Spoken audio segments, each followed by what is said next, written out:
Hello, আসসালামু আলাইকুম everyone. সবাই কেমন আছো? আশা করি ভালো আছো। আমিও ভালো আছি। আর আইজ্জো কিতা স্টাইলে কথা কইতাইছি জানোনি? এটা হইলো কিশোরগঞ্জের ভাষা। মানে আমার দেশের ভাষা, মাতৃভাষা। যেটা আমি একদম পারি না, তারপরে একটু মানে শুনি। সেই হইন্না তোমরা লগে একটু আইছি শেয়ার করতো।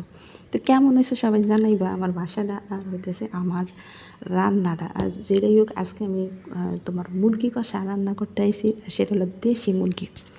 তো দেশি মুরগিটা আজকে আমার আম্মা রান্না করছে। তো আর আম্মারে কইছি রান্নার আগে, আম্মা এক্কেরে জাল দিবা, লাল লাল হয়ে যাব, তাহলে দেখবা এই দেশি মুরগি খাইতে এত মজা লাগবো। তো আমি যেমনি কইছি আমার আম্মা হেমনি রান্না করছে, লাল লাল এক্কেরে তোমার কষা করছে। আর হইতাছে তোমার রসুনটা আস্তে আস্তে দিতে গেছি। তো এরম দেশি মুরগি যদি এমনি রান্না হয়, বিশ্বাস করো তোমরা খাইতে বাধ্য। মানে যারা খাও না এরা খাইবাই জাল দিয়া। যদিও সবাই জাল পছন্দ করে না, বাট আমি একটু জাল লাইক করি। আমার একটু তরকারি জাল জাল ভালো লাগে। তো সবাই কইবা যে আমার তরকারি কালারটা কেমন আছে। তো আজকের মতো সবাই ভালো থাকো, আল্লাহ হাফেজ।